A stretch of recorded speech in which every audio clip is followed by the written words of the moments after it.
Assalamualaikum warahmatullahi wabarakatuh.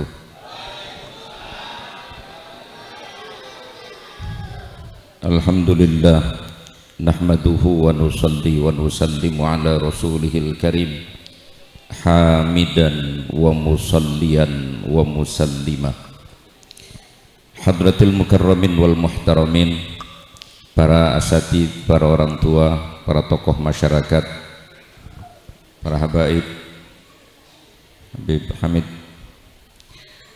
dan panitia pelaksana, pengurus musola, seluruh jamaah hadirin hadirat yang mudah-mudahan kita semua senantiasa dirahmati dan diberkahi Allah Subhanahu wa taala. Alhamdulillah, malam ini kita bisa hadir dalam acara peringatan Maulid Nabi yang kalau ngitung-ngitung waktu ini muludan udah lewat kemana tahu. Kalau ngitung waktu mah, tapi buat kita mah muludan kagak ada wayanya, kapan aja jadi insyaallah. Niatnya keren itu, meneladani Nabi, intinya itulah. Apa ini? Oh, bangku.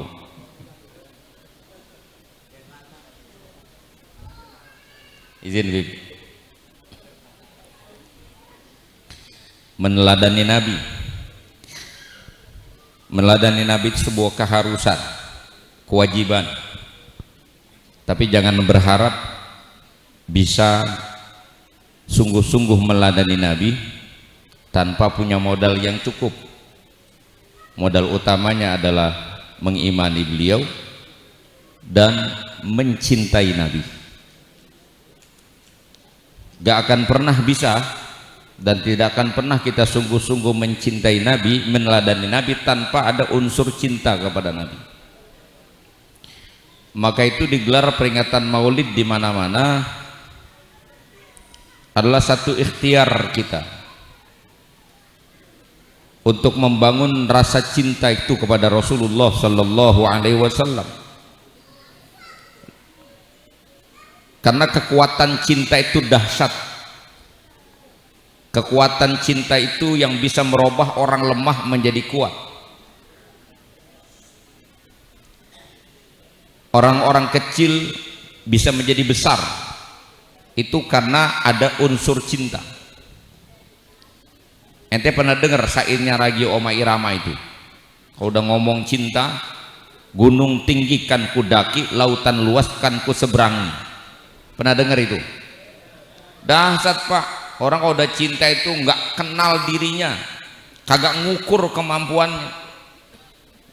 Nekat itu namanya. Demi mendapatkan cintanya si dia sampai bilang, aku rela gitu. Gunung tinggikan kudaki. Padahal boro-boro mendaki gunung, nepun kelapa aja nggak bisa turun. Boro-boro mau ngarungi lautan yang luas, kecebelung di empang aja kelem. Tapi karena cinta itu dia punya tekad yang model kayak begitu. Itulah kekuatan cinta.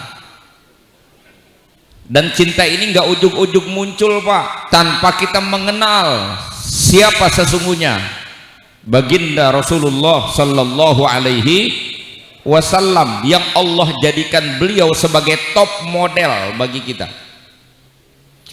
Dialah yang kemudian, beliaulah yang kemudian Allah Subhanahu wa taala sebut bagi kita uswah, qudwah, teladan, ikutan dan contoh utama bagi kita. Mengenal dulu sosok beliau sebagai ahsanan nasi khalqan wa khuluqa. Manusia yang paling terbaik yang pernah ada. Dari segi wujud penciptaannya dan juga akhlaknya, kepribadiannya. Ini orang sekarang banyak pada mulai songong-songong tuh, terutama kelompok sebelah, ngomongnya bilang Nabi Muhammad tuh manusia biasa, sama dengan kita. Songong nggak kira-kira itu kalimat? Sombong bener bilangnya Nabi Muhammad sama dengan kita, sama manusianya. Karena memang salah satu sifat jaiz Nabi adalah a'radul basyariyah, unsur kemanusiaannya sama, sifat kemanusiaannya sama. tapi wujudnya berbeda dengan kita. Jangan ente bilang sama, bahaya itu. Bagaimana ente mau bilang sama? Nabi Muhammad itu idza masya fi syamsi la zilla lahu. Beliau kalau jalan di bawah sinar matahari enggak ada bayangannya. Padahal benda apa di dunia ini yang tidak punya bayangan di bawah sinar? Pasti ada bayangannya. Jarum sekecil apapun diletakkan di bawah sinar pasti ada bayangannya. Tapi kenapa Nabi Muhammad di bawah sinar matahari yang begitu kuat bayangannya tidak ada? Idza masya fi syamsi la zilla lahu. Kalau beliau berjalan di bawah matahari tidak ada bayangannya. Kenapa? Karena nur Nabi Muhammad, cahaya Nabi Muhammad itu lebih kuat, lebih dahsyat daripada cahaya matahari. Bagaimana kita mau bilang beliau sama dengan kita? Beliau Nabi Muhammad itu tuti'uhu dawab walam tanfir minhu. Binatang-binatang saja kalau ketemu Nabi langsung jinak. Kalau orang Poris jinak. Jinak binatang kalau udah ketemu Nabi. Binatang yang sedang ngamuk saja, ada pesawat ontak lagi ngamuk lari dari tuannya ketemu Nabi langsung diam di depan Nabi, derum di depan Nabi. Masya Allah. Mana kita bilang sama dengan kita? Kita anjing lagi tidur aja kita lewat bangun. Tidur anjingnya, kita lewat gonggong tuh anjing. Pernah nggak dengar anjing gonggong? Itu gara-gara ente lewat tuh. Yang anehnya ada ibu-ibu pulang mulu dan lewat komplek perumahan. Ada 6 orang ibu-ibu lewat komplek perumahan, begitu lewat depan rumahnya ada anjing yang gonggong itu anjing. Padahal anjing lagi tidur. Dan anjing itu dilatih, memang anjing penjaga rumah dilatih mendeteksi baunya maling. Ya kalau ada maling dia gonggong itu. Yang herannya ibu-ibu pulang mulu dan lewat komplek gonggong juga. Ternyata periksa punya periksa itu 6-6-nya biasa bongkar dompet lakinya. Gonggong tuh anjing. Nabi Muhammad ahsanan nasi khalqan wa khuluqa. Kalaupun Nabi tidur, tanamu ainahu wa lam yanam qalbuh. Mata Nabi boleh terpejam, tapi hati Nabi tidak pernah tidur. Beda sama orang Poris, matanya melotot, diajak ngomong kagak nyambung. Masih mau bilang Nabi Muhammad sama dengan kita? Gak bisa, Pak. Oh banyak itu, ada 10 keistimewaan Nabi yang tidak ada pada kita. Itu dari sisi khalqannya. Wa khuluqa, Allah sendiri yang memuji beliau. Wa innaka la'ala khuluqin azim. Engkau adalah makhluk yang memiliki, engkau adalah manusia yang memiliki akhlak yang agung. Bayangkan betapa tiga agungnya akhlak Nabi. Ketika Nabi mengajarkan kepada kita silman qata'ak, sambung hubungan orang yang mutusin hubungannya denganmu. Wa'fu amman zalamak, maafkan orang yang berbuat salah kepadamu. Wa'ti amman haramak, memberilah kamu kepada orang yang tidak suka memberi. Masya Allah. Ini kan buat kita berat, Pak. Saya juga ngomongnya nggak bisa ini, ngelakuinnya yang susah. Silman qata'ak, sambung orang yang mutusin hubungan denganmu. Membalas kebaikan orang itu wajar, pantas. Kalau orang kampung saya bilang kudu, itu kudu, tahu kudu? Iya. Orang baik sama kita baik sama dia, sudah sepantasnya, itu namanya mukafah. Tapi yang diajarkan Nabi jauh lebih dari itu. Nabi katakan apa? Silman qata'ak, sambung hubungan orang yang mutusin hubungannya denganmu. Kita punya saudara udah gak pernah nyaba ke tempat kita, udah gak pernah nengokin kita, dia gak pernah datang sama kita. Mungkin mentang-mentang kita susah dia kaya, bisa jadi kan begitu, Pak? Atau lupa memang sudah hubungannya sekarang dengan kita. Kita datang ke rumah dia, nggak peduli dia mau datang atau tidak ke rumah kita yang nyambungin dia. Keren gak itu? Mahal tuh zaman sekarang yang kayak gitu. Masya Allah. Kalau kita kan bahasanya lain, dia datang ke rumah gua datang ke rumah dia. Dia nggak datang ke rumah gua, udah akan amat gua ke rumah dia. Tuh lagu kita tuh. Ya, makanya bahasa meneladani kan gampang, meneladani ngomongnya. Prakteknya yang berat. Wa'fu amman zalamak, maafkan orang yang berbuat zalim kepadamu, maafin hatta dia nggak minta maaf.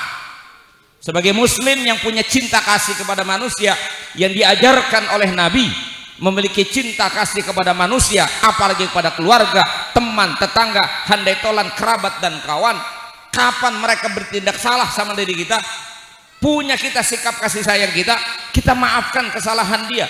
Sebagaimana kita suka kalau kita salah dimaafkan, kita pun harus suka memaafkan orang walaupun dia tidak minta maaf sama kita. Itu yang diajarkan oleh Nabi. Nggak ada dendam dalam hidup Nabi.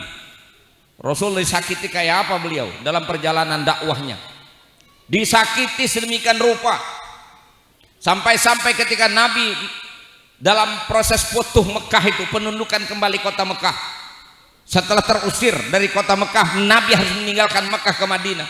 8 tahun setelah itu Nabi datang ke kota Mekah sebagai penakluk kota Mekah. Dikumpulin itu para pembesar kafir Quraisy yang masih pada hidup. Lalu Nabi katakan kepada mereka, ma tazunnuna anni fa'ilun bikum, kira-kira menurut kalian apa yang akan aku lakukan kepada kalian hari ini? Mereka paham yang paling pantas adalah dipenggal pala mereka. Yang paling pantas kalau Nabi mau bertindak, lenyapkan sudah nyawanya hari itu. Dan kalau Nabi mau satu kata keluar dari mulut Nabi, uqtuluh, pasti sahabat akan cabut pedang penggal kepala mereka. Tapi Nabi tanya sama mereka, ma tazunnuna anni fa'ilun bikum, kira-kira menurut kamu apa yang akan aku lakukan kepada kalian yang paling pantas? Jawaban mereka dengan jawaban memelas, pertanyaan dengan jawaban kagak nyambung. Mereka bilang, akhun karim, ibnu akhin karim, ya Muhammad, engkau adalah saudara kami yang mulia, ibnu akhin karim, anak dari seorang yang mulia, yaitu Abdullah. Bahasa kasarnya baik-baikin Nabi, Pak. Ya. Kalau bisa mah ya pokoknya dimaafin aja begitu. Lalu Nabi bilang, antumut tulaqa, kalian bebas. Selama ini juga aku tidak pernah memaksa kalian, cuma kalian yang memaksa aku, kalian yang menindas aku, kalian menyakiti aku, mengganggu aku, membatasi ruang gerak aku, sampai Nabi harus meninggalkan kota Mekah. Jadi kalau mau dendam, yang paling pantas dendam Nabi, tapi Nabi gak pernah ngajarin dendam kepada kita. Bahkan Nabi yang nyuruh sama kita, maafkan orang yang berlaku zalim kepada kita. Keren gak tuh jawaban? Keren gak tuh Pak ajaran? Keren, bisa jalaninnya. Susah. Kita sama tetangga aja saling butuh, kadang-kadang gak boleh salah dikit. Kalau udah marahan dari lebaran Sawal, lebaran aja, lebaran monyet, masih kagak mau nanya. Tinggal RT kebingungan, kata RT gue ribetin dulu marahan berdua. Kemarin mah kita enak jalan mancing bertiga. Sekarang mau udah susah, lu marah sama dia, gue ngajak lu nggak enak sama dia, gue ngajak dia nggak enak sama lu. Udah sih bayan, kata RT. Wah, apa jawabannya? Tenang aja teh, lu mau gue mal kudu percaya, lu kan tahu siapa gue. Tuh keren kan? Nganggulin diri. Gue mah gampang orangnya, asal dia mau minta maaf sama gue. Jangankan jam 12 siang, jam 12 malam dia minta maaf sama gue maafin. Cuma kalau buat gue minta maaf duluan sama dia, pem hampus juga gogah, kan begitu bahasa orang Koris.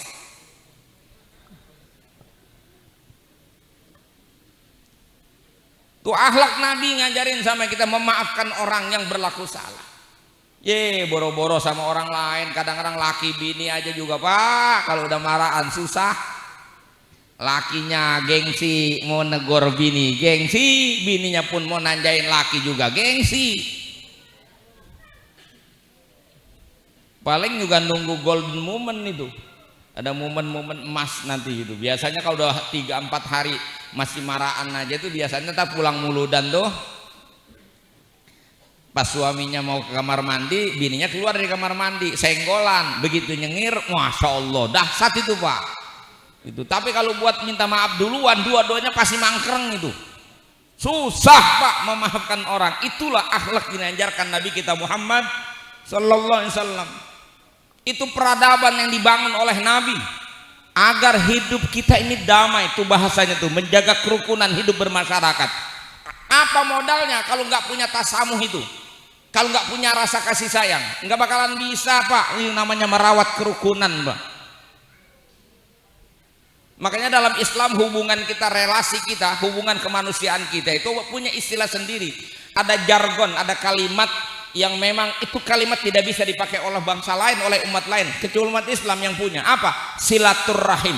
Hubungan persaudaraan kita, hubungan ketetanggaan kita, hubungan kemasyarakatan kita itu didasarkan atas dasar kasih sayang, bukan untung rugi.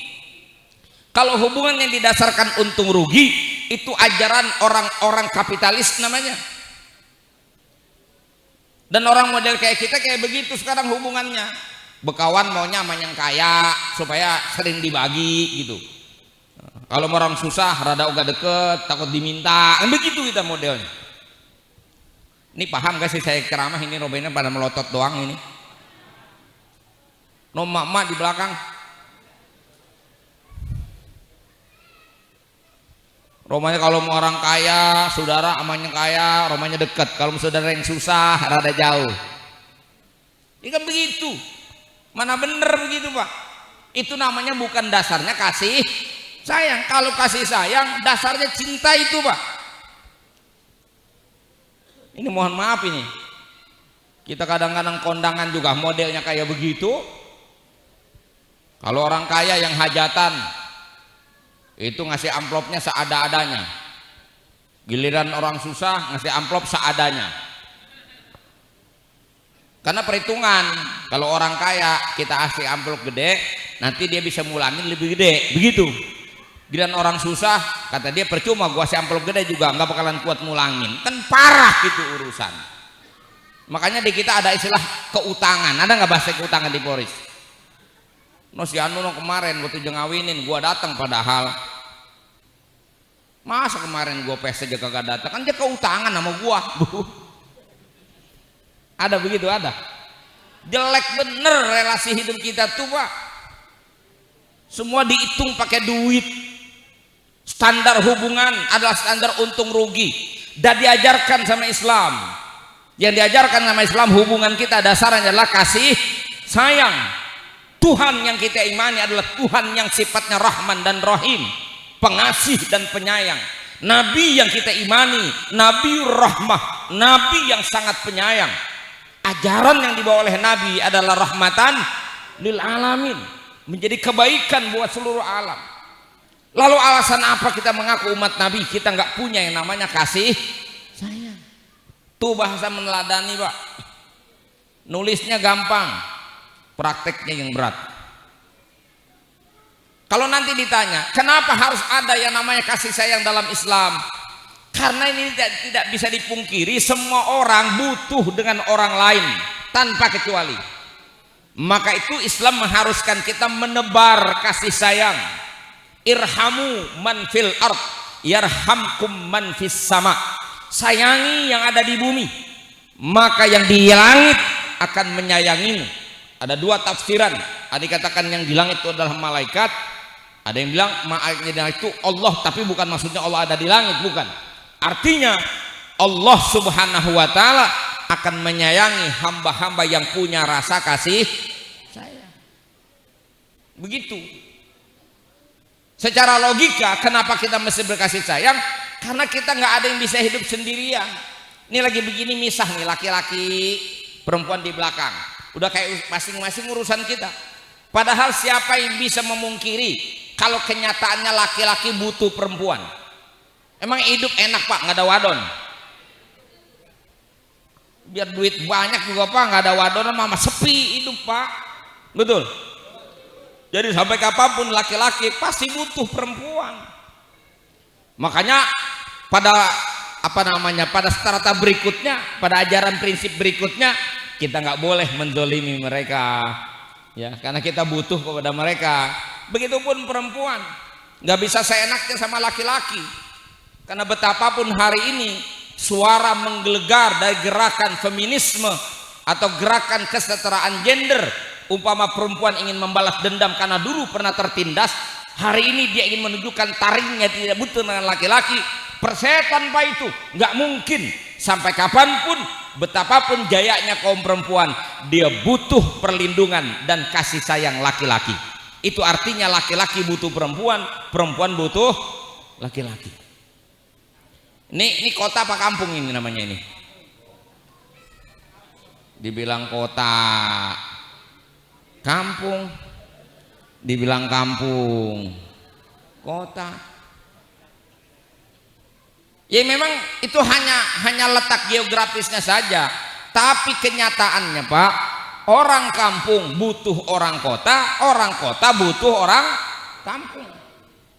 Jangan mentang-mentang tinggal di kota romanya ngecilin peranan orang kampung. Asal ente tahu, ente bisa kerja di kota, menghasilkan uang, tapi kita nggak bisa hidup Pak pakai uang. Emang uang dikukus jadi nasi? Nggak bisa. Kita masih butuh makan, dan sampai hari ini makan kita masih nasi Pak, yang nanam orang-orang yang ada di kampung. Sayuran orang yang nanam di kampung. Di Polres mau nanam di mana, tanahnya di aspal semua. Tapi kita butuh nasi, kita butuh sayuran. Orang yang di pelosok-pelosok yang nanam, yang bergaul dengan ciku-ciku setiap hari di sawah, mereka tanam padi, mereka tanam sayuran, mereka menghasilkan padi dan sayuran. Mereka orang kampung juga nggak bisa hidup hanya dengan sayuran Pak. Bininya mau kondangan, anaknya mau beli sepatu sekolah, maka dia jual itu sayurannya, dia jual itu padinya kepada kita yang di kota yang punya duit dari hasil kerja. Maka terbangunlah yang disebut dengan hubungan simbiosis mutualisme, hubungan dua arah yang saling menguntungkan. Maka itu orang kota nggak boleh sombong ngadepin orang kampung pun nggak boleh jumawa kepada orang kota, karena kenyataannya kita saling butuh. Pejabat, ada pejabat nggak di sini? Pak RW, alhamdulillah, wakil pejabat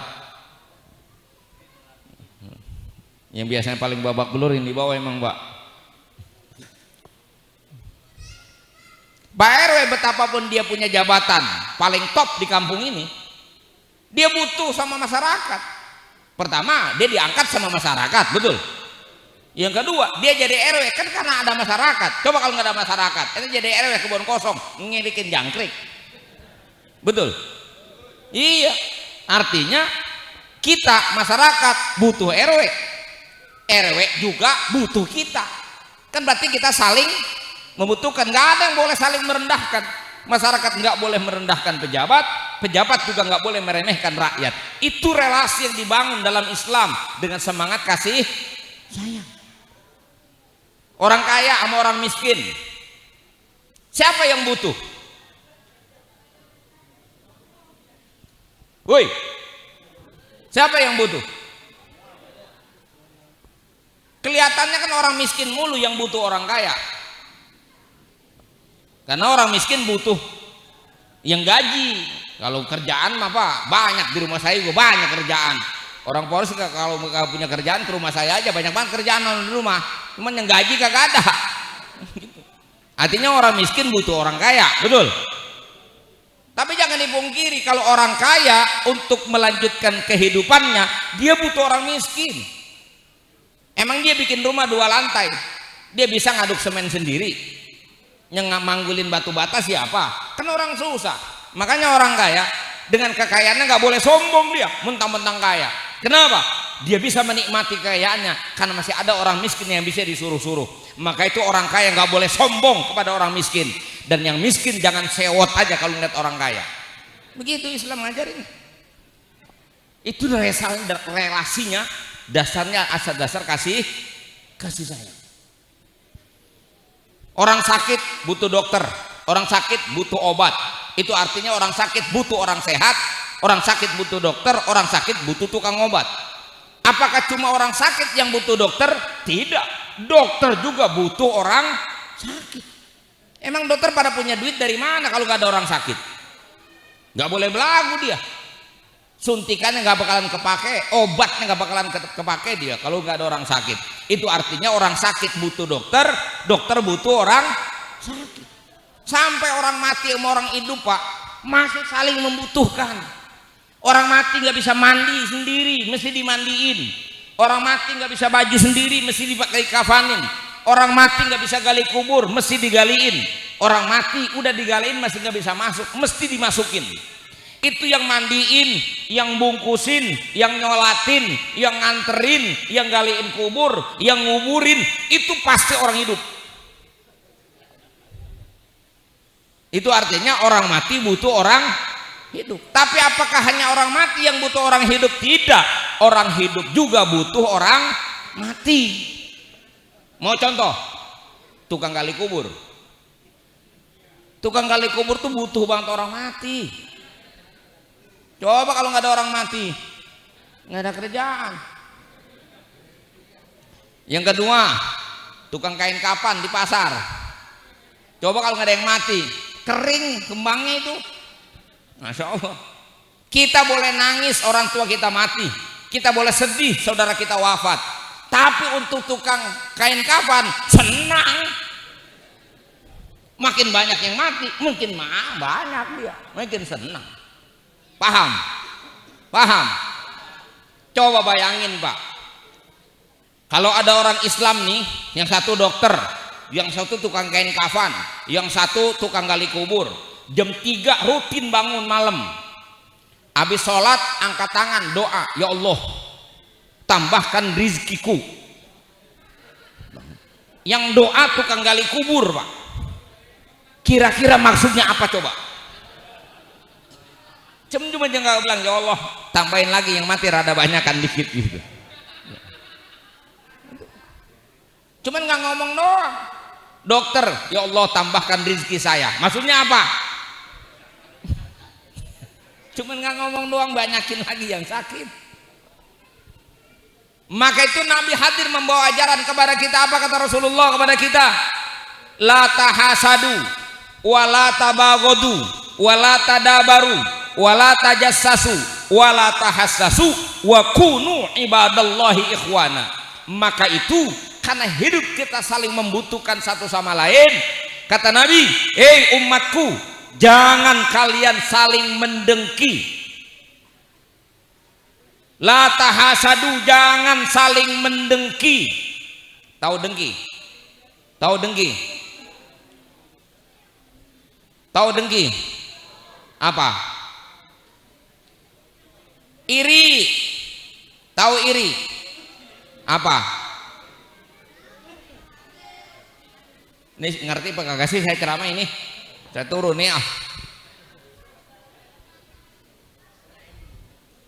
Tahu dengki? Apa? Iri. Tahu iri? Hasud. Tahu hasud? Dengki. Tuh modelnya tetangga makan bandeng dia ketulangan, tuh itu dengki tuh namanya tuh Pak. Tetangga beli motor dia beli paramek, nah itu dengki tuh. Ya, saudaranya bangun rumah, nempatin rumah baru, dia masuk rumah sakit, nah itu dengki tuh. Tuh. Ada yang begitu ada? Kata Nabi, jangan kalian saling mendengki, wala tabagodu, dan jangan saling memarahi, wala tadabaru, jangan saling menjauh, saling membelakangi. Wala tajassasu, jangan suka nyari-nyari kesalahan orang. Wala tahassasu, jangan suka ngawas-ngawasin kelakuan orang. Tapi wakunu ibadallahi ikhwana, jadilah kamu hamba-hamba Allah yang selalu mau bersaudara. Itu ajaran dari Nabi kita Muhammad sallallahu alaihi wasallam. Jangan dikit-dikit sama saudara beda dikit aja romannya, marahnya ke bawah-bawah kemana-mana. Cuman beda urusan pilkada aja, beda pilihan, waduh, lebaran kagak salaman, kan parah itu. Biasa-biasa aja Pak, kalau terjadi perbedaan dalam hidup kita nggak bisa hindari. Manusia otaknya beda-beda, pola pikirnya beda, latar belakang pendidikan berbeda, pengalaman juga berbeda. Maka biasa yang namanya terjadi perbedaan, nggak usah kaget. Biasain aja Pak, biasa-biasa saja. Nih, saya ini lahir ke dunia ini karena bapak saya teman hidupnya perempuan Pak, sehingga saya bisa lahir ke dunia. Bapak itu bisa lahir ke dunia itu karena ibunya bapak itu teman hidupnya laki-laki. Betul? Iya, maksudnya apa? Kita lahir dari yang berbeda, laki dan perempuan ngumpul jadi satu, lahir kita. Makanya begitu udah lahir kita, sekarang hidup di dunia, kalau ada perbedaan nggak usah heboh, ada perbedaan nggak usah aneh, hal yang biasa dalam hidup itu berbeda. Yang nggak boleh merusak persaudaraan. Berbeda anggap hal biasa, tapi persaudaraan tidak boleh putus. Itu yang diajarkan. Yang ketiga kata Nabi, wa'ti amman haramak, memberilah kamu kepada orang-orang yang tidak pernah mau memberi. Kita punya saudara pelit, medit, kikir, koret, bakhil, pantat kuning, buntut, gasiran. Nah itu sasaran kita tuh, kita tunjukkan kebaikan kita sama dia. Dia nggak pernah mau bagi kita, tapi kita selalu senang membagi kepada dia. Itu cara Nabi ngajarin sama kita. Kalau orang datang ke rumah kita bawain uli, Pak, datang ke rumah kita bawain bandeng, datang ke rumah kita bawain berkat, sangat wajar kalau kita balas kebaikan dia. Tapi yang luar biasa Nabi ajarin sama kita, berbuat baiklah kamu kepada orang yang tidak mau berbuat baik, memberilah kamu kepada orang yang tidak pernah mau memberi. Kan keren kalau besok Ramadan bapak punya saudara 5, dari bini bapak 5, begitu mau Ramadan bapak kirimin tuh masing-masing saudara dari pihak kita dan pihak bini kita, kirimin beras 1 karung, korma 1 box, BHS 1 kodi, kirimin ke rumah dia. Keren nggak tuh? Bagus nggak tuh? Bagus. Dikerjain nggak? Kagak. Orang apa? Ya orang kita maunya dibagi bukan membagi. Kan senangnya senang membagi, Pak. Harusnya kita malah sebagai umat senangnya dibagi. Sehingga sering kita menisbahkan pelit kepada saudara kita. Apa kita bilang?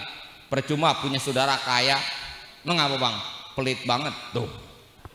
Kita memandang saudara kita pelit, Pak, rumusnya cuma satu. Kenapa kita pandang orang lain pelit? Karena kita suka ngarep dibagi sama dia. Coba perasaan itu kita buang.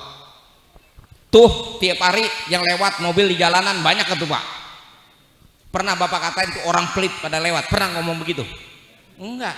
Kenapa Bapak nggak pernah bilang tuh orangnya lewat pada pakai mobil? Itu orang nggak pernah Bapak bilang orang pelit. Karena Bapak nggak pernah ngarep apa-apa dari dia. Tapi kenapa saudara sendiri suka kita bilang pelit? Karena kita kebanyakan ngarep sama saudara. Itu salahnya kita. Bodoh dah saya ngomong apa adanya ini mah. Emang kenyataannya begitu. Padahal mungkin kita juga nggak kalah pelitnya. Harusnya yang kata Nabi, jangan kau berharap diberi, memberilah kamu kepada orang yang tidak suka memberi. Itu didikan dari Nabi kita Muhammad Sallallahu Alaihi Wasallam. Nah itu bisa semua kita jalankan kalau kita sudah memiliki trust. Trust itu bahasa keren, itu kepercayaan yang utuh bahwa dalam mengikuti Nabi Muhammad ada keselamatan, mengikuti Nabi Muhammad ada kemenangan, mengikuti Nabi Muhammad ada keuntungan, meneladani Nabi Muhammad ada keselamatan. Dan orang yang kita ikuti ini adalah manusia agung di muka bumi yang Allah utus untuk kita, dan kita beruntung menjadi umat Nabi Muhammad Sallallahu Alaihi Wasallam. Tinggal modalnya yang harus kita tingkatkan. Apa itu tadi? Trust itu kepercayaan diri, kita benar-benar memencai kebenaran Rasul dan menanamkan cinta yang kuat kepada Nabi kita Muhammad Sallallahu Alaihi Wasallam. Kalau cinta itu sudah ada dalam diri kita, maka bukan perkara sulit bagi kita untuk mengikuti ajaran-ajarannya. Tapi kalau cinta itu tidak ada, maka ajaran itu menjadi hambar bagi kita, tidak menarik bagi kita. Apalagi fikir kita hari ini bukan fikir tentang keselamatan nanti di akhirat. Bapak tahu Nabi Muhammad itu sebelum wafat yang paling dikhawatirnya nasib kita nanti di akhirat, Pak. Sampai Nabi minta garansi dari Allah kalau umatnya itu dapat jaminan masuk surga semua. Bayangin, Pak. Kita sendiri hari ini suka nggak mikirin diri kita besok kalau mati masuk surga apa neraka. Walaupun kalau ditanya, Mas semuanya juga pengen masuk surga. Nih semuanya kalau misalnya mau masuk surga, oh lihat tuh. Jangankan yang ini rajin mulu dan rajin ngaji, jablayanya nggak pernah ngaji juga pengen ke surga. Tapi apa banyak orang mikirin hidupnya nanti untuk akhirat. Orang kalau nggak ada pikir akhirat, nggak ada pikir agama, nggak ada usaha akhirat, nggak ada usaha agama, nggak akan bisa ngikutin ajaran Nabi. Sekalinya ngikutin ajaran, zohirnya dia ikuti, tapi tujuannya adalah dunia. Menjadikan amalan-amalan agama sebagai target pencapaian dunia. Kemarin waktu lagi susah, rajin ke musola. Kemarin waktu lagi punya masalah, rajin deketin ustad. Kemarin lagi bangkrut, megang tasbih. Seminggu putus ganti tasbih baru. Tapi begitu berjaya, lupa sama ustad, lupa sama musola, lupa naruh tasbih di mana. Ada yang begitu? Ada. Banyak. Agama cuma digunakan untuk kepentingan dunia. Itu namanya orang menjadikan agama untuk dunia. Yang benar, agama ini untuk keselamatan kita dunia akhirat. Bukan menjadikan agama sebagai komoditas. Sekarang banyak orang yang menjadikan agama sebagai komoditas. Ada bahasa flexing namanya, suka pamer-pamer. Wah, tahajudnya jarang-jarang aja, sekalinya tahajud jam 3, setengah 4 masang status. Alhamdulillah baru selesai sholat tahajud. Malaikat aja belum nyatet, udah nyatet duluan. Ada yang begitu orang? Pamer. Santunan mending gede, ngasih santunannya cuma 50.000 pakai streaming.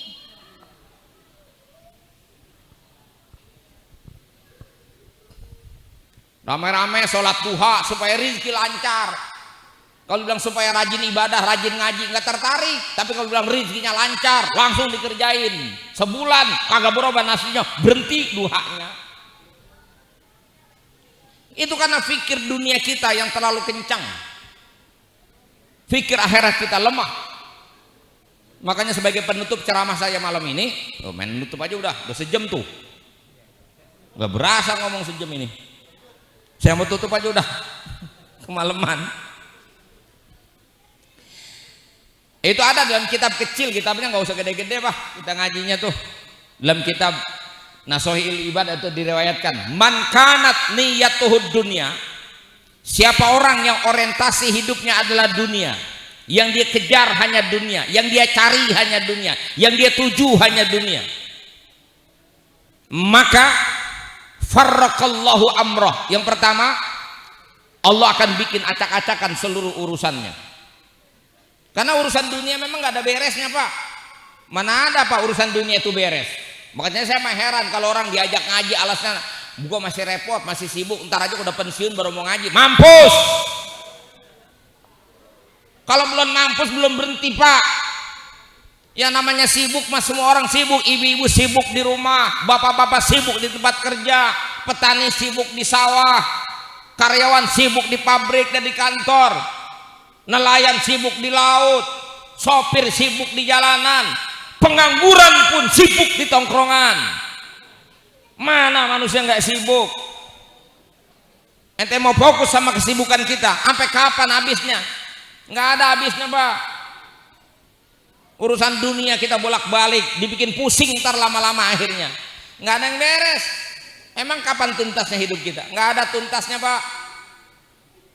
Begitu kita mengenal lawan jenis ada masalah, bagaimana cara menggebet dia, kan begitu. Segala upaya dilakoni, sampai utang pinjam, sampai jual telurnya buat nraktir ceweknya. Ceweknya dapat apa, selesai masalah? Belum. Ini mesti dilamar, masalah lagi.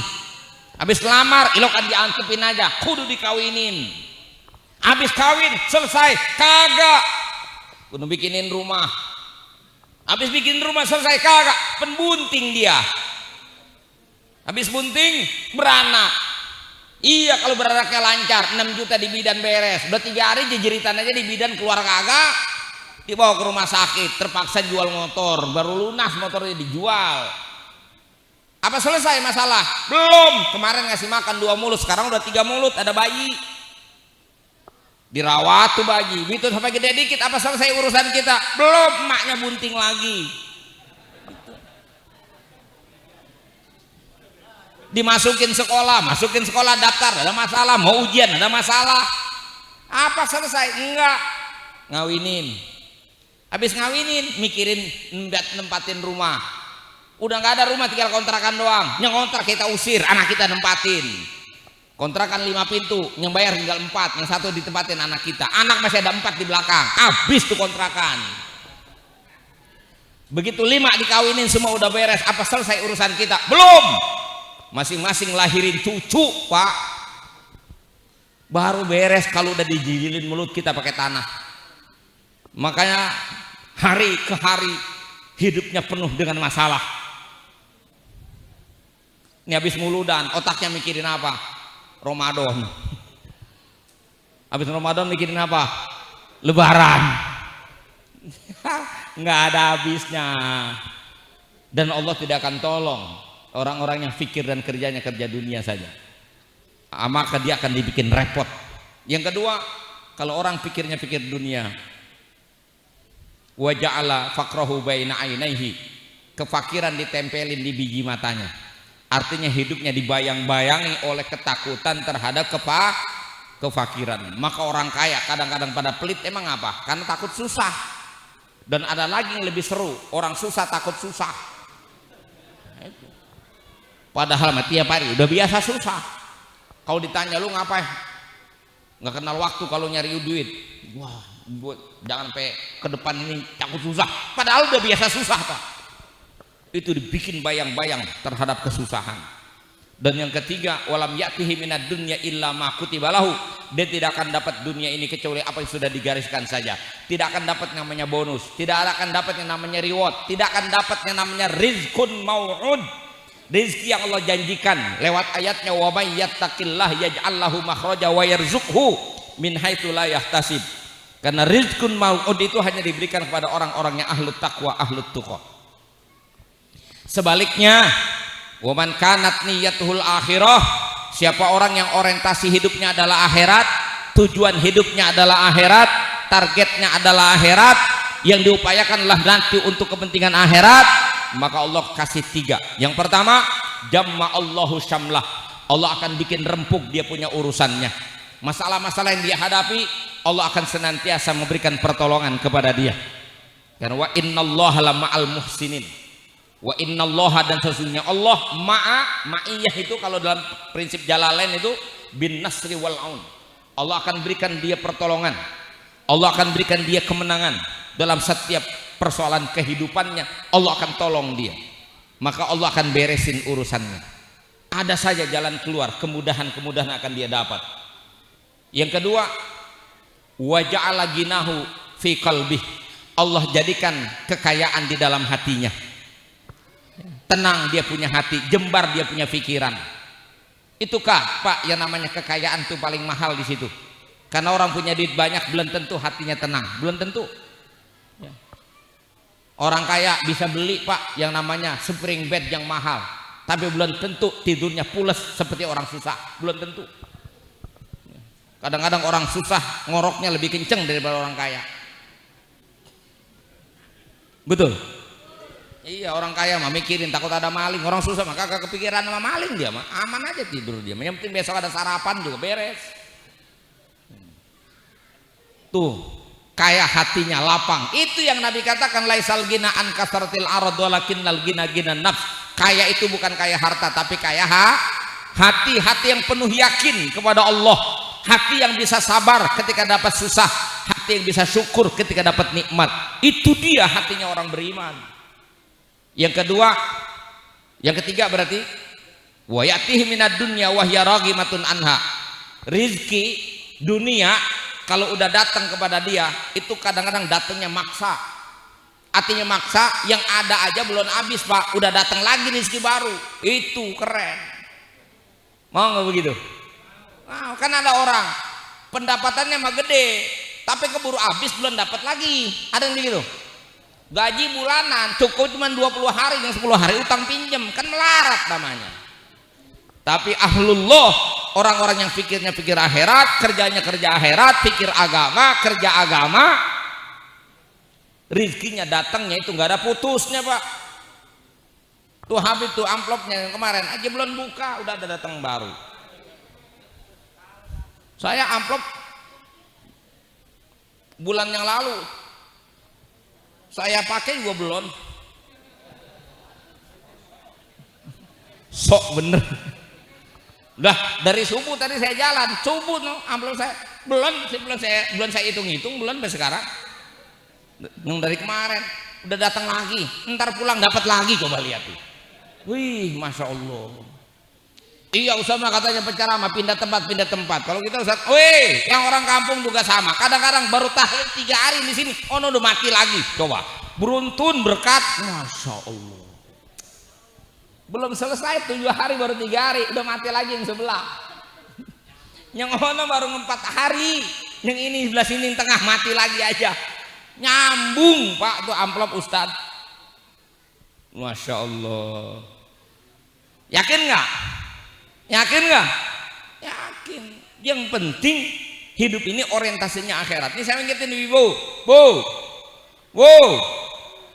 jauh sih susah ngajak ngomongnya. Ini kata bapak-bapak kadang-kadang bahasa nih, saya dengar banget nih bahwa kalau ngomong, iya Ustadz saya mah paham, cuma kan orang perempuan susah diajak ngomongnya, begitu biasanya ngomongnya tuh, betul kan? Makanya saya kalau orangnya dekat saya ajak ngomong bener. Udah pikir mah pikir akhirat, dunia mah mau dikejar sampai kemana juga Pak, nggak bakalan lebih dari yang sudah digariskan. Sudah, nggak usah ngoyo-ngoyo sama dunia mah, santai aja. Susah nanyanya sih ini, Bapak aja saya wakilin ya. Saya mau tanya, Bapak ini pengennya kaya atau bahagia? Nah, udah kalau bapaknya, hah? Kaya bahagia. Sekarang saya berhenti dulu di kaya dulu dah. Kalau kaya emang mau ngapa? Kan pengen kaya. Kenapa pengen kaya? Gitu kan? Kan pengen bahagia kan? Kan itu namanya pakai terminal dulu, kesini dulu baru ke sono. Kaya dulu baru bahagia. Kenapa enggak? Langsung aja ke bahagia aja gitu lah. Maunya bahagia dulu apa kaya dulu? Lah nggak mesti. Apa Bapak yakin orang kaya pasti bahagia? Nih saya mau tanya, Bapak kalau tidur itu yang penting kasurnya empuk apa pulesnya? Ya udah, ngapa pengen nunggu kaya? Yang penting mah pules, betul. Makan tuh yang penting makan enak atau enak makan. Lah udah selesai. Enak makan nggak pakai syarat kaya Pak. Kenapa? Orang kaya bisa beli makanan enak, tapi orang kaya nggak bisa beli yang namanya enak makan. Enak makan bukan milik orang kaya, enak makan milik orang sehat. Badan kalau lagi sehat makan apa juga enak. Biji asam kita keletak gurih. Kalau badan lagi badan lagi sakit, makan roti boro-boro, nasi aja disuap kagak masuk, diganti pakai bubur aja masih susah masuknya, sampai disuapin tajin kagak masuk, diinfus. Coba lihat, biar duit banyak di mana senangnya kalau begitu. Jadi orang kaya bisa beli makanan enak, orang kaya nggak bisa beli yang namanya enak makan. Enak makan bukan milik orang kaya, enak makan milik orang sehat. Orang kaya bisa beli makanan enak karena duitnya banyak, tapi orang kaya nggak bisa beli yang namanya enak makan. Enak makan milik siapa? Orang lapar. Perut mah kalau lagi lapar makan apa juga enak. Saya mau tanya sekarang, yang paling berkemungkinan lapar itu orang kaya apa orang susah? Ayo dah. Yang sering lapar orang kaya apa orang miskin? Nah itu makanya yang bahagia, miskin juga Pak, yang bahagia mah. Kenyataan hidup di mana-mana, orang miskin itu bentar-bentar bahagia, bentar-bentar bahagia. Ada orang muludan aja orang miskin bahagia dapat snack. Orang kaya mah dapat snack begini, jangan makan. Tuh orang miskin mah ludes dengan plastiknya doang dari makan. Masya Allah, bener. Ini ada pilkada, coba yang dijanjiin. Emang orang kaya Pak yang dijanjiin? Bukan. Orang miskin dijanjiin sekolah gratis, berobat gratis. Buat siapa tuh janji? Orang miskin, orang kaya emang gak dijanjiin. Lebaran yang dapat santunan, orang kaya apa orang miskin? Orang miskin. Makanya orang miskin hidupnya bentar-bentar senang, bentar-bentar senang. Ada orang mati aja senang. Hidup orang miskin. Jadi pertanyaannya, ini hidup mau bahagia atau mau kaya? Jawab jelas, mau bahagia atau kaya? Bahagia. Ketahuilah, ini saya tutup nih. Berhenti saya ngomong mau nutup pun gak jadi-jadi. Dah penutupnya begini. Tidak semua orang berkesempatan menjadi orang kaya, tapi semua orang berkesempatan menjadi orang bahagia. Tidak semua orang berkesempatan menjadi orang berkuasa, tapi semua orang berkesempatan menjadi orang mulia. Karena bahagia dan mulia tidak diletakkan oleh Allah di atas harta dan tahta, tapi bahagia dan mulia Allah letakkan di atas iman dan takwa. Paham? Jelas? Udah paham, udah jelas. Terima kasih. Wassalamualaikum warahmatullahi wabarakatuh.